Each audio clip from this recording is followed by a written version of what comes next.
34장 18절부터 26절까지 보겠습니다. 제가 한 절, 여러분이 한 절. 출애굽기 34장 18절부터 26절까지 교독하겠습니다.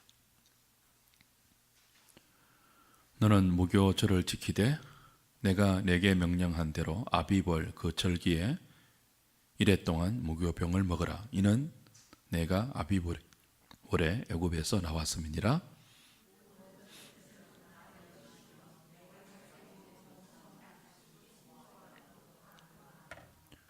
나귀의 첫 새끼는 어린 양으로 대속할 것이요 그렇게 하지 아니하려면 그 목을 꺾을 것이며 내 아들 중 장자는 다 대속할지며 빈손으로 내 얼굴을 보지 말지니라.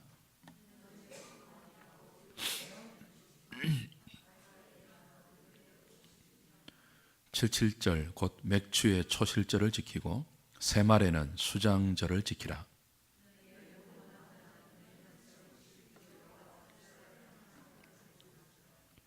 내가 이방 나라들을 내 앞에서 쫓아내고 내 지경을 넓히리니 내가 매년 3번씩 여호와 내 하나님을 뵈려고 올 때에 아무도 내 땅을 탐내지 못하리라.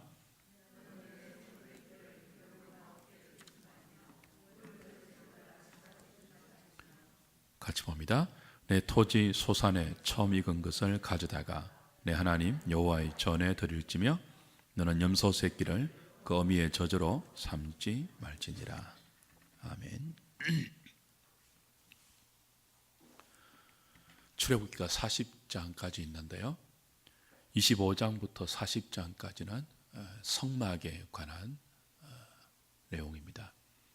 25장부터 31장까지는 하나님께서 모세를 통해서 성막을 이렇게 지어라라고 자세한 설계도를 주시는 장면이고요, 35장부터 40장까지는 그 설계도대로 이스라엘 백성이 성막을 제작하는 그런 내용입니다.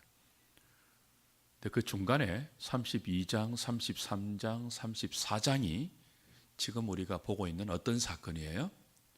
금송아지 사건이에요.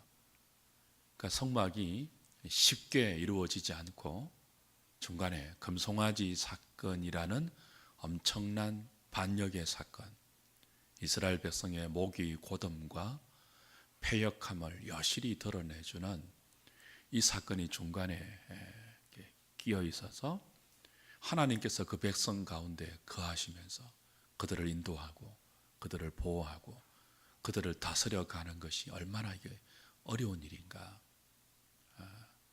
거의 불가능에 가까운 일을 지금 하나님이 성막을 통해서 하고 계시는가 하는 것들을 보여줍니다.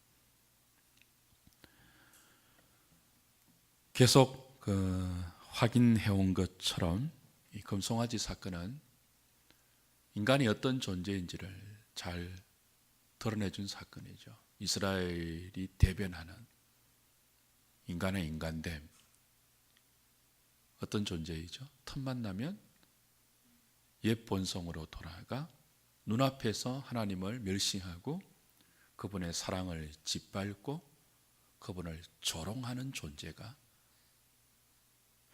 이스라엘이 대변하는 인간의 모습입니다. 이스라엘이 그랬다면, 택함받은 이스라엘이 그랬다면 다른 모든 인간은 더한 거죠. 하나님은 이 금송아지 사건을 통해서 이스라엘에게 멸시당했고요, 눈앞에서 하나님의 사랑이 짓밟힘을 당했습니다. 하나님께서 그들에게 맺어주신 언약은 파기되어 버렸고 언약의 두 돌파는 땅에 떨어져 깨트려져 버렸습니다. 하나님은 진노하셨습니다. 그런데 그것으로 끝이 아니죠. 이스라엘은 금송아지 사건을 저질렀지만 하나님은 그런 이스라엘을 모세의 중보를 통해서 용서하시고 다시 언약을 세워주셨습니다. 그래서 인간은 패역하지만 하나님은 자비롭고 은혜로우시고 노하기를 더디하시고 인자와 진실이 많은 분임을 보여주셨죠. 이스라엘의 구원, 출애굽기 마지막 40장이 어떻게 끝나는가 하면요, 성막이 다 지어지고 그 완성된 성막 위에 하나님의 구름이 영광으로 덮이면서 끝이 납니다. 그 이스라엘 가운데 영광스러운 하나님의 임재가 허락되는 것은 이스라엘 때문이 아니라는 거예요. 그들은 그렇게 하나님과 함께 할 수 있는 자격이 없다는 것을 무엇으로 입증했죠? 금송아지 사건으로 입증했어요. 이건 계속 반복될 것입니다. 금송아지 사건과 유사한, 우리가 얼마 전에 보았던 민수기에서도, 그죠? 가데스 바네아 정탐 사건으로 똑같은 하나님을 멸시하는 불순종과 불신앙의 사건이 반복되었죠. 이스라엘은 하나님과 함께 할 수 있는 자격이 없습니다. 그런데 그들 가운데 하나님의 처소를 지으라고 하시고 영광의 구름으로 그들과 동거하시면서 일거수일투족 그들을 이끌어 가시는 것은 오직 하나님의 은혜 때문이라는 거예요. 출애굽기 전체가 우리에게 가르쳐주는, 특별히 출애굽기의 마지막에 우리에게 가르쳐주는 교훈이 그것입니다. 인간은 이런데 하나님은 이렇다. 인간은 어떻다고요? 목이 곧고 뻣뻣하고 패역하고 미련하고 어리석고 완악하고 그런 존재라는 거예요. 하나님은요, 그런 인간을 용서하시기 위해서 중보자를 요청하셔서 그 중보자를 통해서 그들을 끊임없이 용서하시는 자비로우신 하나님, 은혜가 많은 하나님, 노하기를 더디하신 하나님, 사랑을 베푸시는데 인자와 진실이 함께 가는 사랑으로, 맹목적인 인자만의 사랑도 아니고 차가운 진실만의 사랑도 아니고 인자와 진실이 많은 그것을 은혜와 사랑으로 우리에게 베풀어 가시는 하나님, 그 하나님의 하나님 되심이 성막을 짓게 했고 그 성막 위에 영광으로 그들 가운데 임재하시는 유일한 원인이 된다고 출애굽기는 우리에게 가르치고 있습니다. 그 중에서도 출애굽기 34장은 하나님의 이런 은혜로 언약 백성의 자격을 유지하고 하나님께 용서를 받아 다시 하나님 백성으로 살아가는 사람들에게 두 가지를 요구해요. 하나는 절대로 하지 말아야 할 것, 또 하나는 해야 할 것, 적극적으로 해야 할 것. 절대로 하지 말아야 할 것이 지난주에 본 10절부터 11절까지의 이중 언약 금지의 명령이었습니다. 너희들이 약속의 땅에 들어가면, 하나님의 은혜로 그 땅에 들어가게 되면 뭐 하지 말라고 했죠? 그 땅의 신들에게 경배하지 말고 섬기지 말고 그 땅 거민들과 언약을 맺지 말라고 했죠. 왜냐하면 하나님은 질투하는 하나님이기 때문에 이중 언약을 맺으면 안 된다는 거예요. 이어지는 오늘 본문의 말씀은 적극적으로 그 땅에서 이스라엘 백성들이 언약 백성으로 해야 할 명령에 관한 것입니다. 1년에 3차례씩 무교절, 맥추절, 수장절의 절기를 지키래요. 그리고 그 절기들을 안식일 중심으로 지키래요. 절기와 안식일 준수명령, 그리고 거기에 덧붙여 나오는 모든 초태생과 토지 소산의 처음 익은 열매를 하나님 것으로 돌려드리라는 명령이 그들이 적극적으로 해야 할 명령이죠. 오늘 본문에서 하나님께서 명령하시는 1년에 3차례 절기를 반드시 지켜라, 안식일을 지켜라, 모든 초태생과 곡식에 처음 익은 것은 다 내 것으로 돌려라 라고 명령하신 것은 의미가 있죠. 어떤 의미겠습니까? 이 모두가 너희들은 너희들의 힘으로 사는 존재가 아니고 이 땅에 나의 은혜로 들어온 것처럼 이 땅에서 살아가는 그 자체도 전적인 나의 은혜로 되는 것이라는 것을 시인하고 고백하고 다짐하는 의미가 절기와 안식일과 하나님께 헌물을 드리는 것이죠.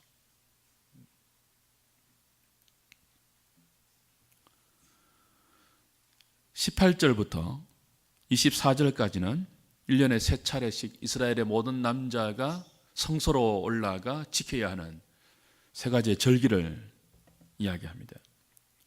무교절, 맥추절, 수장절을 지키라고 하죠.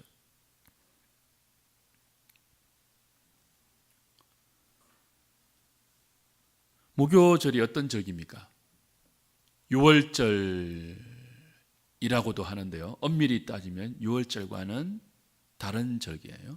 유월절에 바로 이어지는 한 주간의 절기가 무교절입니다. 그런데 성경은 이 둘을 혼용합니다. 왜냐하면 한 날에 이어지기 때문에.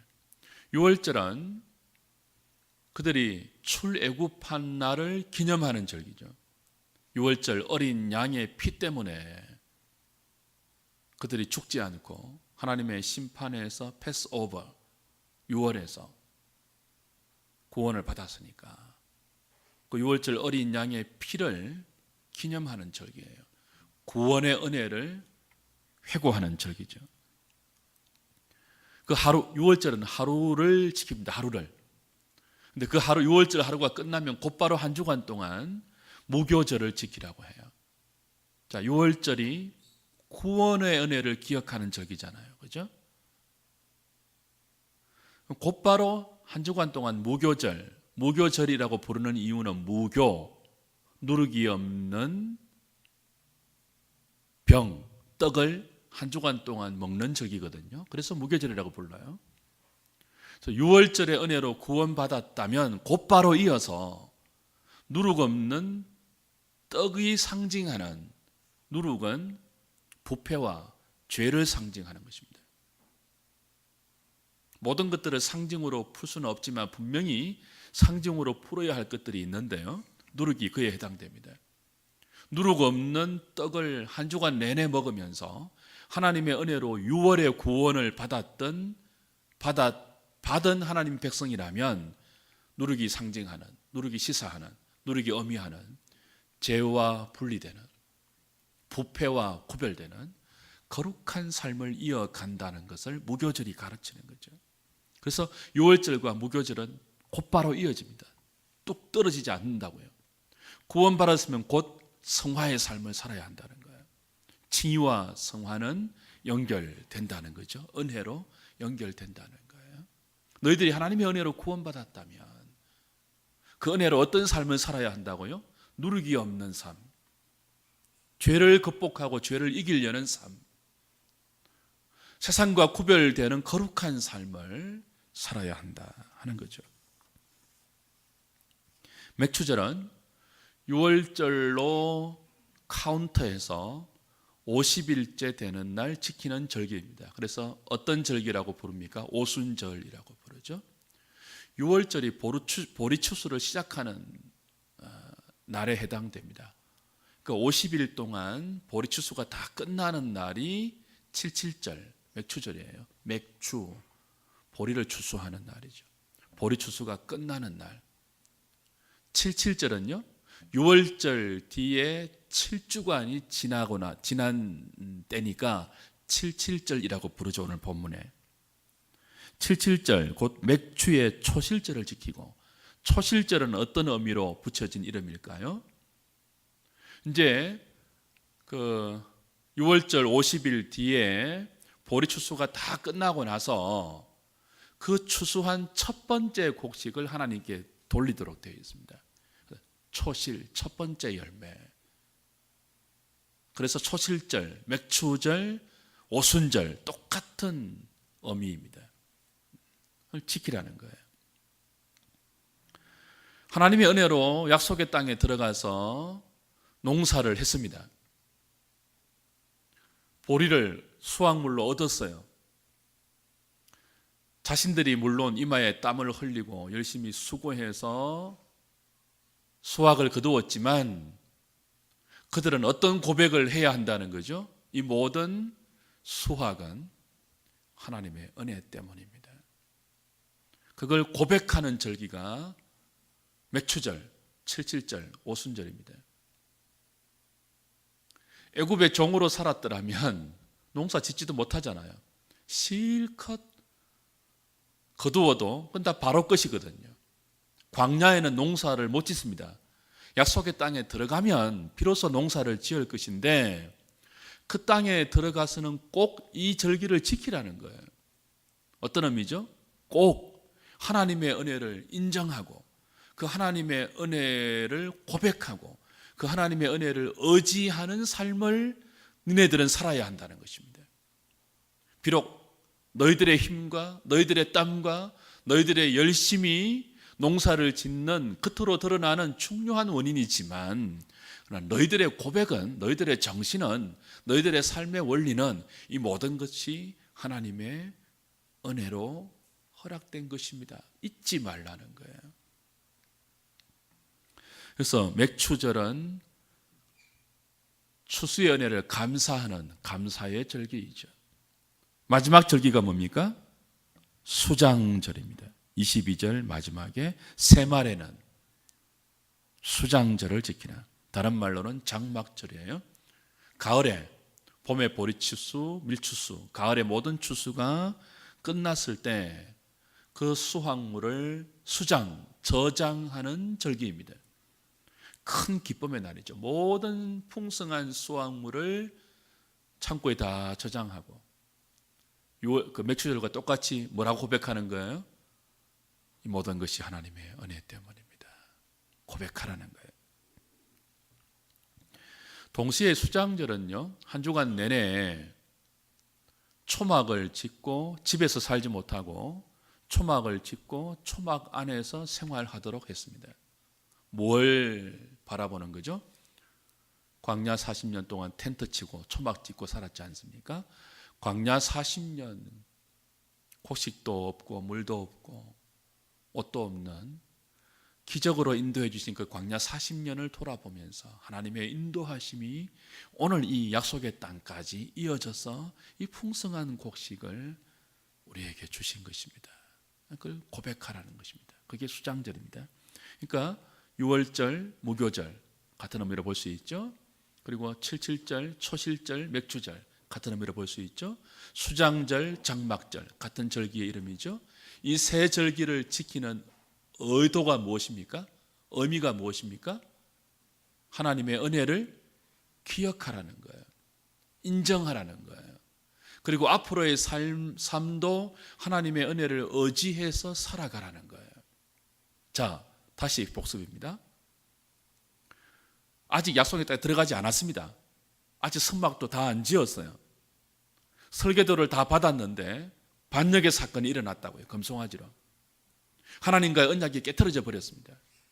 하나님이 그들과 함께 할 수 없다고요. 그들은 구원이 아니고 멸망받아 마땅한 존재임을 만천하에 드러냈습니다. 그런데 하나님께서 은혜롭고 자비롭고 노하기를 더디하시고 인자와 진실이 많은 분이어서 그런 그들을 용서하시고 다시 언약을 맺어주셨습니다. 다시 언약을 맺어주실 때 이 두 가지를 가르친 거예요. 나의 은혜로 너희들이 다시 내 백성이 되었는데 장차 들어갈 땅에서는 이 두 가지를 잊지 말아야 한다. 하나는 하지 말아야 할 것 뭐였죠? 그 땅의 신들 섬기지 말라. 그 땅의 거민들과 언약 맺지 말라. 하나는 뭐예요? 해야 될 것. 세절기 지키라. 그 중간에 안식일 잘 지키라. 안식일 지킬 때 빈손으로 나오지 말고, 절기 지킬 때 빈손으로 나오지 말고 초태생과 곡식의 처음 익은 열매를 내 것으로 돌려드리면서 나오라. 이거 이제 말씀하시는 거죠. 이 모든 적극적인 명령의 의미는 하나님의 은혜를 기억하고 인정하고 고백하라는 동일한 원리가 있습니다. 언약 백성의 정체성 중에 첫 번째가 뭡니까? 은혜로 사는 사람들입니다. 은혜로 사는 사람들. 자기 힘으로 살지 않고. 그래서 이스라엘 백성들의 삶의 중심은요, 안식일과 절기가 되어야 합니다. 이 말은 예배 중심이 되어야 한다는 뜻입니다. 하나님의 은혜로 구원을 얻은, 용서를 받은 하나님 백성들의 삶의 중심에는 무엇이 있어야 한다는 거죠? 일주일에 한 번 안식일을 지키는 것, 1년에 3번 절기를 지킴으로 기억해야 하는, 하나님의 은혜를 고백하는, 하나님의 은혜 위에 그들의 삶을 세우는 이 예배가 중심이 되어야 한다는 거예요. 여러분, 예배가 무엇일까요? 하나님을 하나님 되게 인정하는 거죠. 하나님이 내 생의 최고의 가치입니다. 워십이거든요. 예배가 최고의 가치입니다. 그걸 고백하고 선포하는 날이죠. 시간이죠. 언약 백성, 하나님 백성의 삶의 중심에는 예배가 있어야 합니다. 예배가. 그걸 반드시 기억하라는 거예요. 근데 이 예배 드리는 삶을 살 때 보십시오. 24절에 보시면, 23절, 24절에 보시면 너희의 모든 남자는, 그랬습니다. 가정을 대표하는 남자입니다. 남자가 매년 3번씩 주 여호와 이스라엘의 하나님 앞에 보일지라 그랬거든요. 이 보일지라는 말은 집에서 예배하지 말고 성소로 나와서 예배하라, 그런 뜻입니다. 그러니까 아무리 멀리 있어도 1년에 3차례 절기 때가 되면 모든 남자들은 성소로 나와야 돼요. 거기서 하나님께 보여야 돼요. 보인다는 말은 예배한다, 예배를 드리라, 그런 요구입니다. 생각해 보세요. 남자들이 다 멀리 떠나버리면 절기 지키기 위해서 집안에는 누구만 남아요? 여자하고 아이만 남죠. 이거 얼마나 위험한 일입니까? 고대에 힘으로 살던 그 시대에 가정을 지켜야 하는 남자들이 다 떠나버린다고요. 성소로 하나님을 예배하기 위해 떠나버린다고요. 연약한 어린아이와 여자들만 남아있으면 각종 위험에 노출되는 거죠. 그런데 하나님은 24절에 이렇게 약속해 주십니다. 내가 이방 나라들을 내 앞에서 쫓아내고 내 지경을 넓히리니 내가 매년 3번씩 여호와 내 하나님을 뵈려고 올 때에, 그 다음 뭐라고 하죠? 아무도 내 땅을 탐내지 못하리라. 인간이기 때문에 이스라엘의 남자들이 절기가 되어서 하나님께 예배하기 위하여 성소로 올라갈 때 걱정이 안 되겠습니까? 어린 아이들 남겨두고, 연약한 아내 남겨두고 일주일 내내 집을 비우는데, 어떤 일이 벌어질지 모르는데, 어떤 흉악한 사람들이 쳐들어와서 집안을 쑥대밭 만들지 모르는데, 그래서 하나님이 약속하시는 거죠. 걱정하지 마라. 너희들의 삶이 예배 중심으로 나의 은혜를 고백하고 내 은혜 위에 너희들의 삶을 세우면 내가 책임진다. 니네들이 없어도 아무도 그 땅을 탐내지 못하도록 보호해 줄게. 하나님이 약속하시는 거예요. 여러분, 오늘 우리는 구약 이스라엘 백성들처럼 절기를 지키지 않습니다. 예배 드리기 위해서 멀리 다른 지정된 장소에 가지도 않습니다. 요즘은 대부분 1시간도 멀죠. 30분 이내에 교회를 정하지 않습니까? 모든 절기는 그리스도가 다 성취하셨습니다. 그런데 시대는 다르고 환경은 다르다 해도 하나님 백성들이 예배 중심의 삶을 살아야 한다는 이 절기와 안식일이 우리에게 가르쳐주는 영적인 원리는 동일합니다. 그리스도가 절기를 다 성취하셨다고, 안식일을 다 성취하셨다고, 그 절기와 안식일의 중심에 있는 예배가 폐지된 것은 아니죠. 오히려 더 예배가 완성되고 예배가 더 발전된 거죠.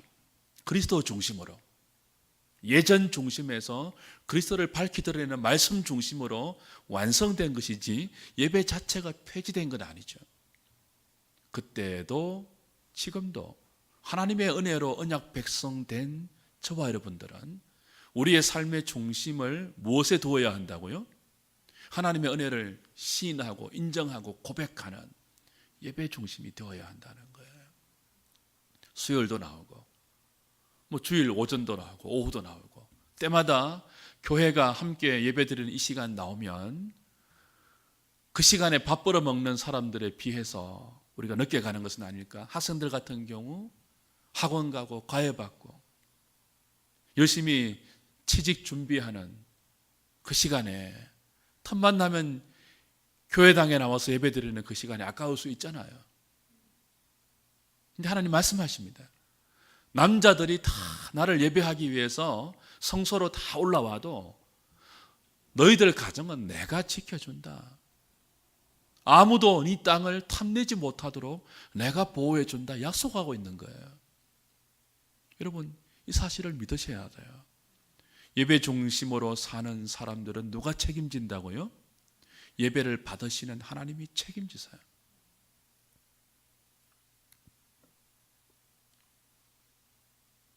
그러니까 주일날 자격시험, 우리나라는 대부분 주일날 있지 않습니까?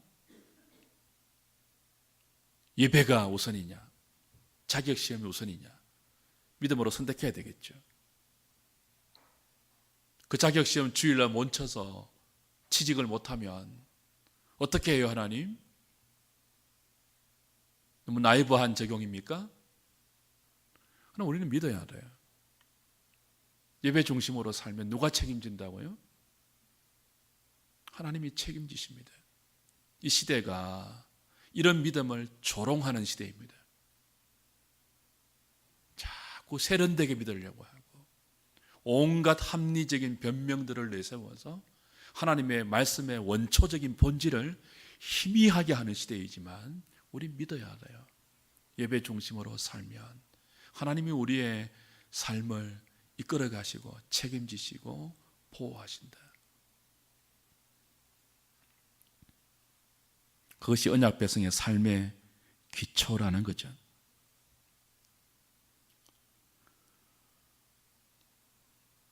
예배는 우리로 하여금 하나님을 기억하게 하는 시간입니다. 하나님 앞에서 우리의 삶을 다시 세우는 하나님의 처방이죠. 우리가 얼마나 미련하고 고집이 세고 완고한 죄성을 가지고 있는지 우리가 알지 않습니까? 예배를 여러분 한 몇 주만 안 드려보십시오. 별 수 없어요. 하나님의 은혜 위에 우리 삶을 세우지 않습니다. 예배 안 드리면. 예배 드리면서 주의 말씀 안 들으면요, 우리의 사고와 우리의 삶의 패턴과 방식이 온통 불신자와 똑같아져 버립니다. 여러분 그렇지 않던가요? 말씀을 안 들으면 그렇다고요. 수요일에 이렇게 나와서 말씀을 듣고 그 말씀 붙들고 기도하는 것도 그런 의미가 있죠. 하나님 백성들이 예배 중심으로 살지 않는다는 것은 그럼 무엇을 의미할까요? 자신의 삶을 은혜 위에 세우지 않는다는 거죠. 자기 머리, 자기 능력, 자기 지혜로 자기의 삶을 실제적으로 이끌어 간다는 것이 예배를 소홀히 하는 거예요. 예배가 우선순위가 아니죠. 하나님의 은혜가 우선순위가 아니에요.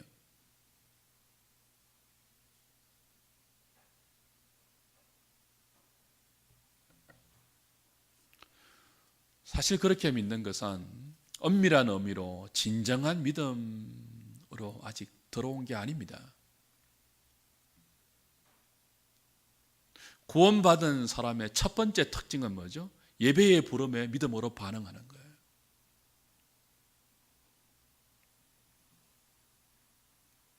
저와 여러분의 삶이 예배 중심으로 재편되어서 하나님의 은혜로 살아가는 그런 남은 생애가 될 수 있기를 바랍니다.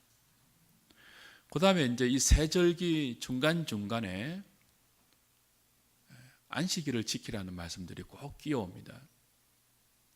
절기들이 한 주간씩 늘 이렇게 지켜지기 때문에 안식일을 끼고 지키죠.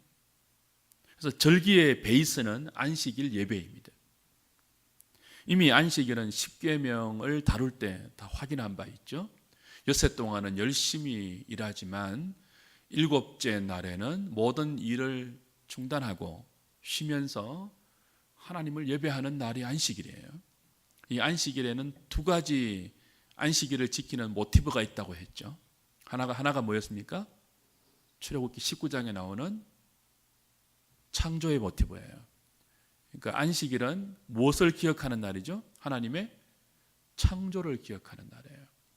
안식일 날 예배를 통해서 이스라엘은 온 세상 가운데 선포하는 거죠.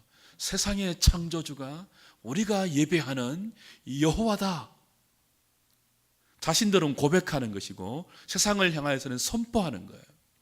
또 하나는 신명기 5장의 모티브죠. 출애굽의 모티브입니다. 온 세상을 창조하신 하나님께서 죄에 빠진 인간을 구원하시는데, 출애굽으로 구원하시는데 우리의 도움을 받지 않고 하나님의 능력으로 온전히 완전하게 하셨다. 그걸 안식일에 일을 그치고 하나님이 다 하셨다는 고백으로, 그리고 선포로 예배를 드리는 거죠. 구약에는 제사를 드렸지 않습니까?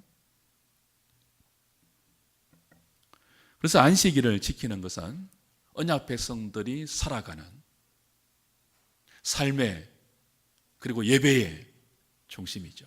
우린 예배를 통해서 하나님의 창조주 되심, 구원자 되심, 우리의 왕 되심, 우리의 주권자 되심을 시인하고 인정하고 고백합니다. 그리고 세상을 향하여 선포합니다. 하나님이 왕이시다. 경배받기에 합당한 분은 우리가 예배하는 이분밖에 없다. 그분이 창조주다. 그분이 구원자다. 그분이 우리의 주인이시다. 고백하고 선포하는 거죠.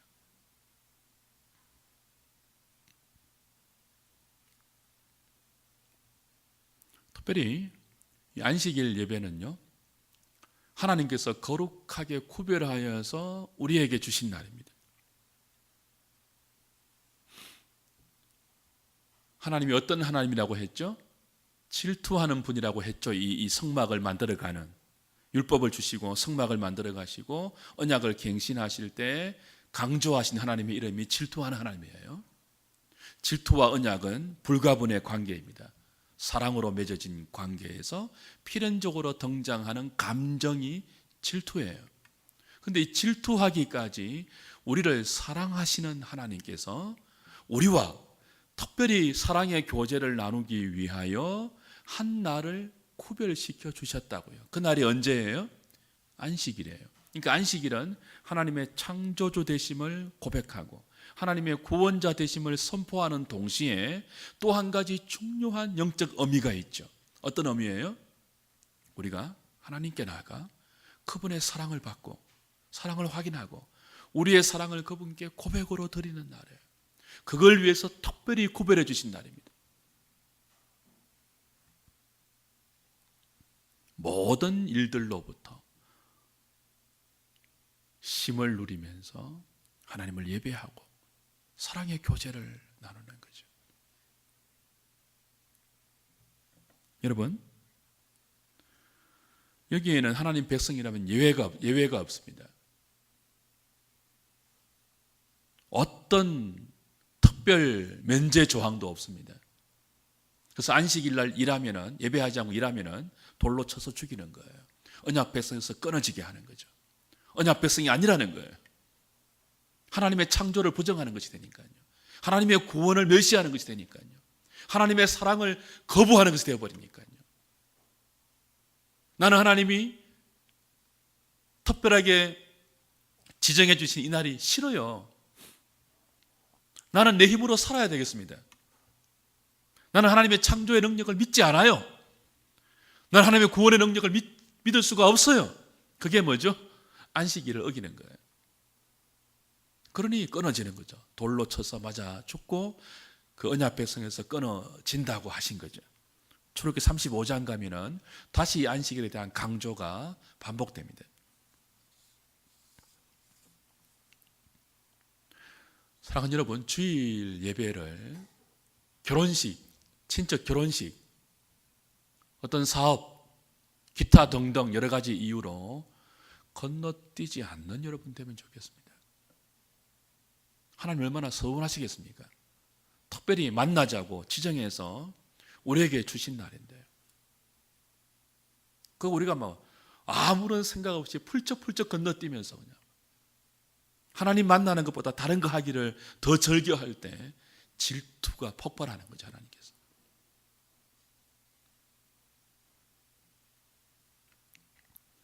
특별히 오늘 본문에는 이 안식일과 절기를 지키라고 이야기하시면서 함께 거론하시는 내용이 있습니다. 처음 난 것을 하나님께 드리라 하는 말씀이죠. 19절. 모든 첫 태생은, 초태생입니다, 다 내 것이며 내 가축의 모든 처음 난 수컷인 소와 양도 그러하다. 가축의 모든 초태생은 하나님께 다 돌려드리래요. 절기 지킬 때, 안식일 지킬 때 이게 추가로 따라 나오는 거죠. 하나 이외에는 20절에 나귀의 첫 새끼인데요, 나귀의 첫 새끼는 하나님께 돌려드리지 않고 어떻게 합니까? 어린 양으로 대속하라고 합니다. 왜냐하면 나귀는요, 레위기에 보면은 하나님께 제물로 드릴 수 없는 부정한 가축입니다. 그러니까 부정하기 때문에 하나님께 초태생으로 드릴 수 없고 어린 양으로 대속하라는 거예요. 근데 그 뒤에 그렇게 하지 아니하려면 그 목을 뭐 한다고요? 꺾을 것이며, 그 다음 중요한 말이 따라 나옵니다. 내 아들 중 장자는 뭐예요? 다 대속할지며. 자, 이게 어떤 문맥입니까? 모든 초태생은 내 것이니까, 그죠? 내 것으로 돌리라고 말 아닙니까? 모든 초태생 내 것이다. 다 내 것이다. 가축의 모든 처음 난 수컷인 소와 양도 그러하다. 근데 나귀는 부정한 짐승이기 때문에 나한테 주지 말고 어린 양으로 대속하라. 근데 그 나귀와 같은 반열에 세우는 것이 누구예요? 너희들의 장자입니다. 이스라엘 백성들 중에 장자입니다. 여러분, 소가 중요해요? 양이 중요해요? 사람이 중요해요? 사람이 중요하지 않습니까? 근데 지금 하나님은 부정한, 그래서 제물로 바칠 수 없는, 그래서 어린 양으로 대속해야 하는 나귀 새끼와 이스라엘의 장자를 같은 반열에 세웁니다. 너희들 장자는 내게 바칠 수 없다. 뭐 하라고 하죠? 대속하라고 해요. 대속하라고 해요. 무슨 뜻입니까? 부정한 나귀처럼 언약 백성이라 할지라도, 하나님 백성이라 할지라도 너희들의 모든 자녀들은, 너희들도 그렇고 너희들의 모든 자녀들은 나귀 새끼처럼 다 부정한 존재니까 뭐 하라는 거예요? 대속하라는 거예요. 대속. 이사야 64장 6절에 이런 말씀이 있죠. 대저 우리는 다 부정한 자 같아서 우리의 의는 다 더러운 옷 같으며 우리는 다 쇠폐함이 잎사귀 같으므로 우리의 죄악이 바람같이 우리를 몰아가나이다. 대저 우리는 다 부정한 자 같아서.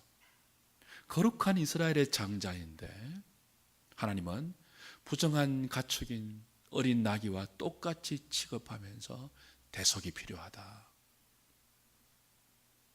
대속해야 내 것이 될 수 있다. 가르쳐 주는 거죠.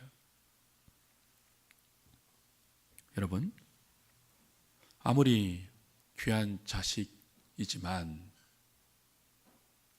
그 귀한 자식이 대속의 은혜가 없으면 부정한 나귀 새끼와 똑같습니다. 아무리 천사처럼 보이는 어린아이라 할지라도 하나님의 은혜가 필요한 죄인들이라는 뜻입니다. 그들에게 대속의 은혜가 임해야 한다는 거예요. 여러분, 자식은 우리의 자식이기 이전에 하나님의 자식이죠. 하나님의 것이죠. 첫 자식만 그런 것이 아니고 모든 자식이 하나님의 것이죠. 자식이 얼마나 귀합니까? 얼마나 소중합니까? 자식보다 소중한 것이 어디 있겠습니까? 근데 아무리 귀하고 아무리 사랑스럽고 아무리 소중한 자식이라도 하나님의 소유이며 하나님의 소유가 되기 위해서는 대속이 필요하다는 거예요. 대속이.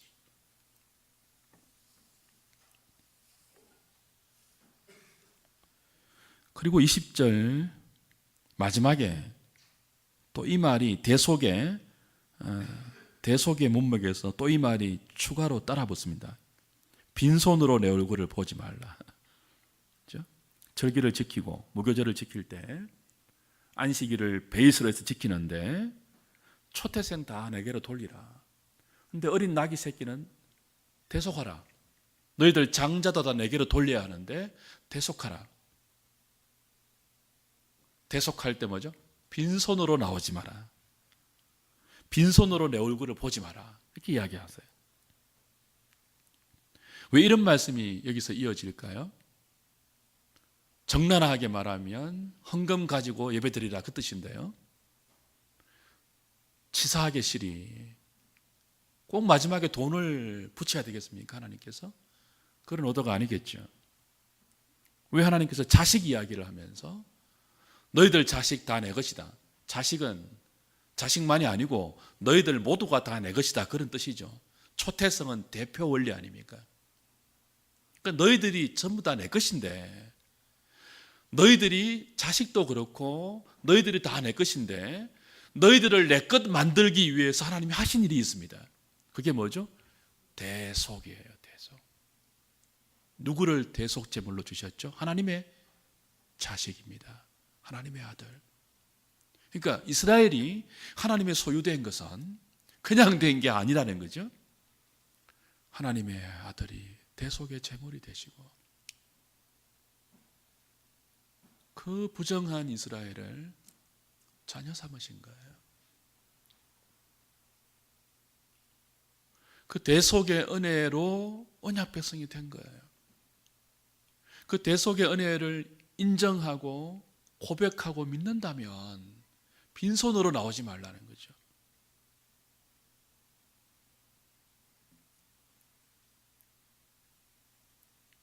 빈손으로 내 얼굴을 보지 말라라고 명령하신 하나님이 어떤 하나님이라고요? 치사하게 돈 밝히는 하나님이 아니고 자비롭고 은혜로우시고 노하기를 더디하시고 인자와 친실이 많은 하나님이에요. 그 하나님의 성품으로 용서받을 수 없는 이스라엘을 용서하시고 다시 언약을 세워주시면서 이 말씀하고 있다고요. 빈손으로 나오지 마라 얘들아. 너희들은 내 소유인데 내 소유 만들기 위해서 중보가 필요했다. 대속이 필요했다.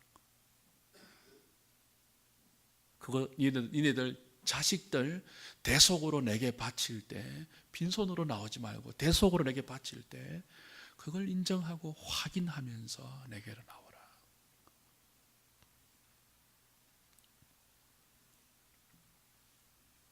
사랑하는 여러분, 하나님을 예배할 때 그런 마음이 있어야죠.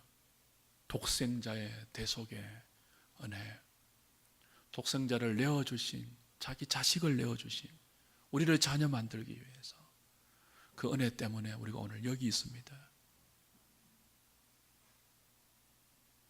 그 은혜에 내가 붙잡혀 있습니다.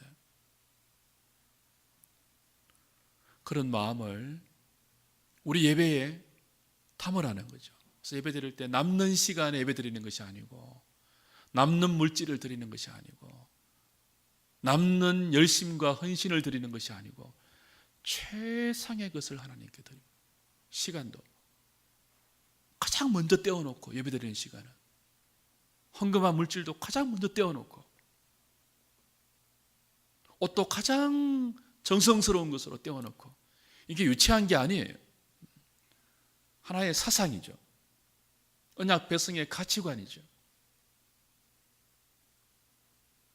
최상의 것을 하나님께 드림으로, 빈손으로 나가지 않으므로, 하나님께서 최상의 것으로 우리에게 주셔서 하나님의 최상의 것, 독생자 예수 그리스도, 그것을 우리에게 주셔서 내가 하나님 백성 된 것임을 고백하라는 거죠. 우리가 이렇게 예배 중심의 삶을 살 때, 은혜 중심의 삶을 살 때 세상을 향하여 하나의 메시지가 선포되는 것입니다. 우리의 주인이, 우리가 예배하는 대상인 이 삼위 하나님입니다. 내 인생은 이분의 은혜에 달려 있습니다. 내 머리에 달려 있지 않습니다. 내 지식과 내 경험과 내 재능에 달려 있지 않습니다. 그 선포하는 것이고 자기에게는 고백하는 것이고 새기는 시간이죠.